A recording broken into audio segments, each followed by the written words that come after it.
Welcome to Group 2's presentation. In this presentation, we will discuss the importance of communication, explore communication and conflict theories, as well as examine some empirical evidence and analyze two case studies. Communication skills are important in every organization since it forms the basis of functioning of any organization. Since employers will be needed to write reports, proposals, and interact with other colleagues, it is highly essential that they have effective communication skills to avoid culturally discriminating language. DeFleur has made a model by inserting mass media device and feedback device in the usual chain of communication, which consists of source, transmitter, channel, receiver, and destination.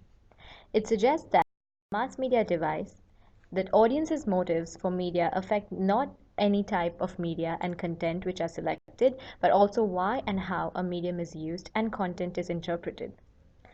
In addition, the feedback device ensures that the receiver has interpreted the message correctly and the understanding has been enhanced.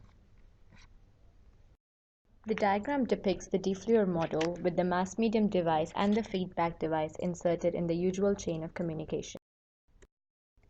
The Fisher's model of small group communication consists of 4 developmental stages. The first, which is the orientation, is when the group members get to know each other. The conflict stage is when the diversifying views of members lead to a functional conflict. Third is the emergence stage, wherein group tries to react to one another's viewpoints and reach to a conclusion. And final, the reinforcement stage, is when the group tries to observe their final decision through an array of others' viewpoints and confirm the decision that they have taken earlier. Our main theory is the Fisher's model of small group. Fisher's advantage over DeFleur model is that the DeFleur model is a basic model of communication which only enhances the communication chain by adding the mass medium and the feedback device. Fisher's model, on the other hand, explains how the communication model of DeFleur can be applied in the real-world scenarios, typically the workplace.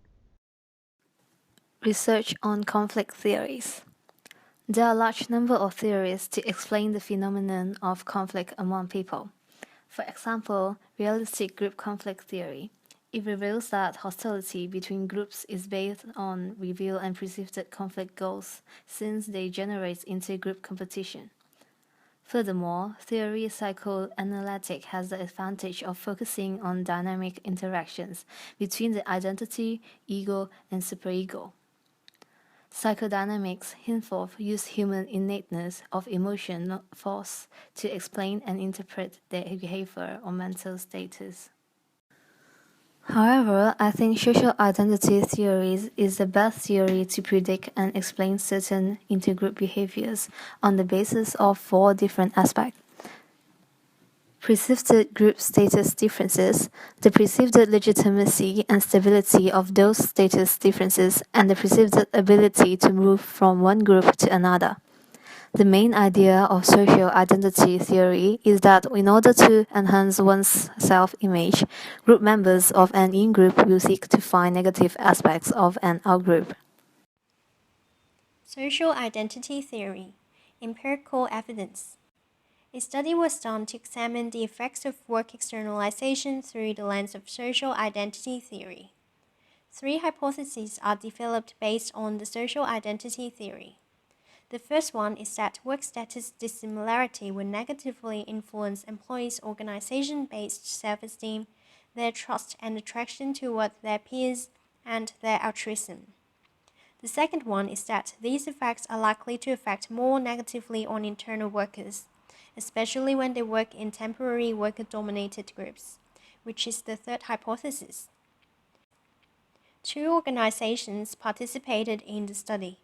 The response rate to the survey was 90%, in which 326 employees from 34 work groups completed usable surveys. The respondents included different workers, with temporary and internal workers being evenly distributed throughout the job categories. Results indicate that work status dissimilarity has a negative impact only on outcomes related to internal workers working in temporary worker-dominated groups. Therefore, the data failed to support hypotheses 1 and 2, and failed to uphold the anticipated outcomes of work externalization based on social identity theory. This may be mainly due to the dependence on self-reports of behavior and attitudes, and also the fact that the study is restricted to a single industry, which leads to concerns regarding the generalizability of the results. Empirical evidence on Fisher's model of communication.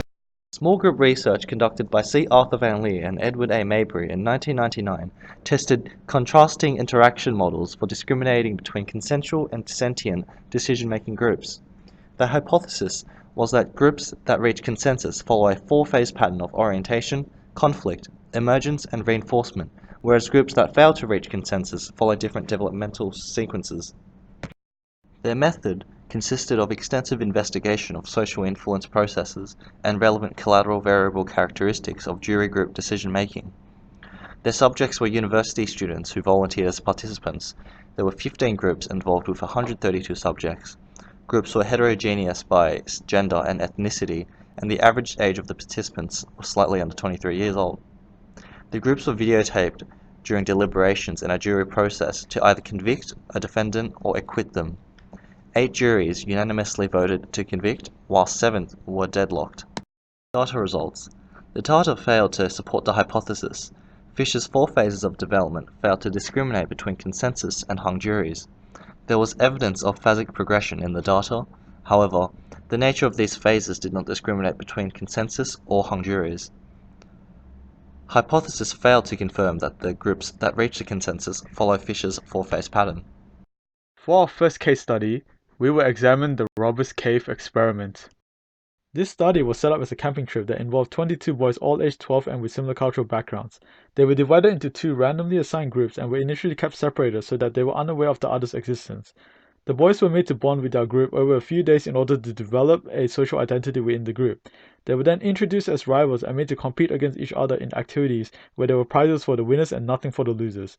Eventually, prejudice between the 2 groups developed. It started as verbal taunts or name-calling at each other.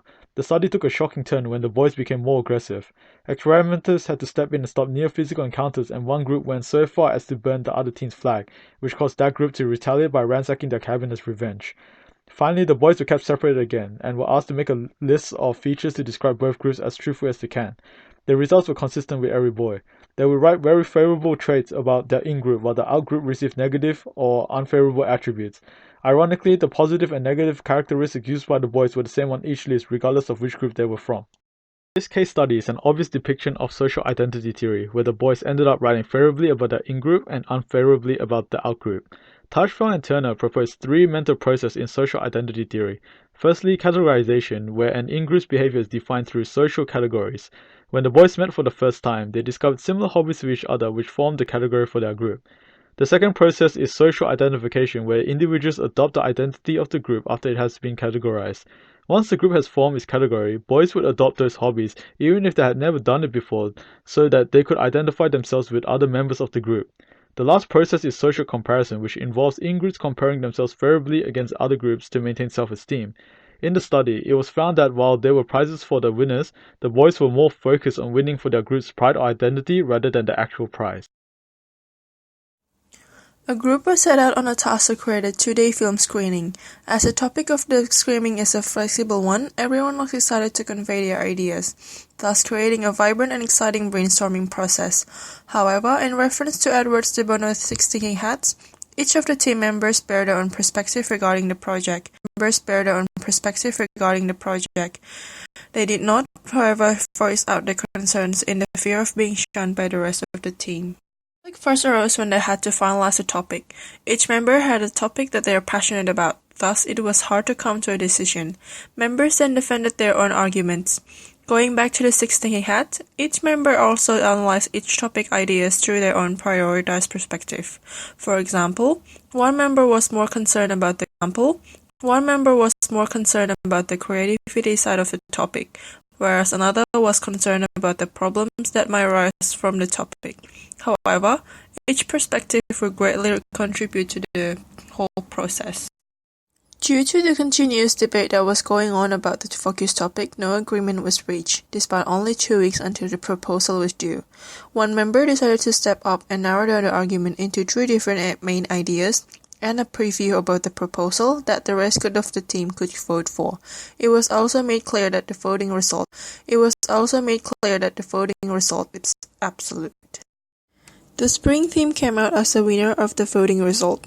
The group then sat together, now led by the leader, and focused their analysis on the theme. The 6 thinking hats were once again employed for the process in order to create a foolproof proposal for the screening. The members who disagreed with the theme also tried to find aspects of the screening that they could immerse themselves in. In conclusion, Fisher's model assists organizations in keeping track of progress and is relatively applicable to real life. However, problem solving in small groups is more complicated and it fails to bring up real problems such as confrontations. To finish, communication is essential in effective functioning of an organization.